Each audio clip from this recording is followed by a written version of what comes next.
Well, would you provide your Facebook or Twitter password? Really think about it. Would you give it to a potential employer to get a job? In Maryland, some employers are asking job candidates for login and password information for their social networking sites. And student athletes at some colleges are facing the same demand. Well, state lawmakers are now getting involved, proposing two separate bills aimed to ban social media access. Joining us with more insight, Bradley S. Scher, attorney at law for the Law Office of Bradley S. Scher, LLC. Brad, good to see you. Thanks for coming in today. Thanks for having me. I appreciate it. Tell me how you got involved with all of this in the first place. Well, I saw that there was a problem, and I heard what was going on, so I decided, as a pro bono matter, that I should get involved and try to resolve the situation. So therefore, that's what I did. I reached out to the state legislature, and I said, we have a problem. Let's try to resolve it. Was this something that was sort of going on, and you know, you're in that interview in these hard economic times, and somebody not demands but asks for something, and you think, oh, it's a little strange, but I need this job. So was this going on before the legislation, before you got involved with all of this? Yes, it was. It's a very troubling issue because some schools, their coaches are requiring their student athletes to either Facebook friend a coach and or install social media monitoring software onto their personal electronic devices. And what some schools and employers don't realize is that with access comes responsibility.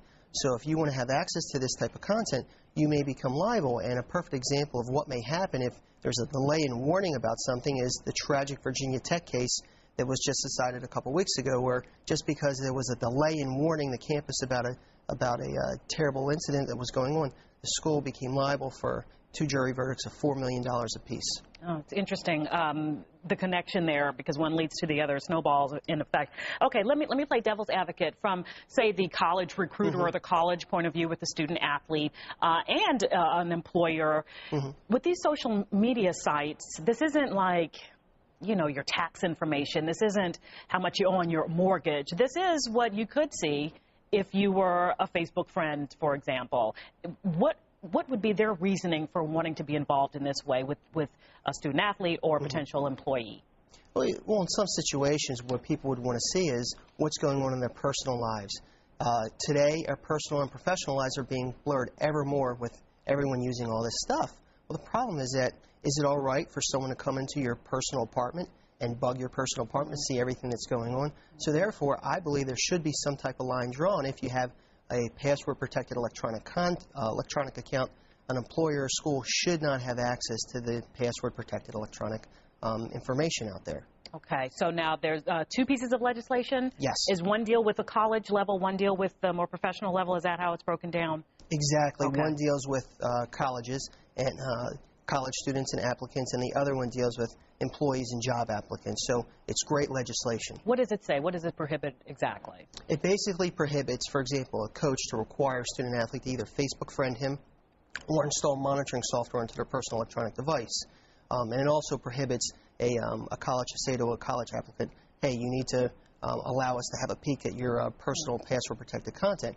And then the other bill deals with, from the employee side and job applicant side, hey, you can't access this type of content. And plus, employers really don't want to take a look at this electronic content anyway, because if you end up finding out about a protected status such as religion or race or national origin, you may end up getting a discrimination lawsuit from a job applicant. Where are we now as far as these bills working its way through the Maryland legislature? Right now, I have some great news to report. Both of them have flown through the Senate, one 46-0, the other 44-0. So, and they're both now on the House side. So it looks like there's a good chance of both pieces of legislation being passed. However, we still need to have the House vote on it and then the governor to sign it. So I'm very hopeful that eventually, in the next several weeks, that this will happen and that this will become law, be the first law in the first two laws in the country to handle this type of information. Until that happens, I guess, and maybe this is too big of a question, but what happens in the meantime? I'm sitting there looking to get this job, and they ask for this, and I refuse. Am I protected in any way, or it's sort of in that weird Netherlands region right now until these laws are on the books? Problem is, right now, it's still a gray area. Yeah. So if an employer asks for your password-protected electronic content, it's something where you have to make a personal decision as to whether or not you want to provide it, because right now there is no protection.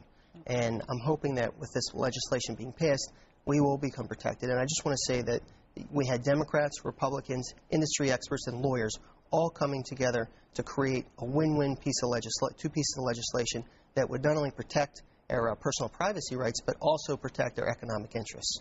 Bradley Shear is attorney at law with the Office of Bradley Asset Shear, LLC. Thanks for coming in. Thanks for having me today. Tony, over to you.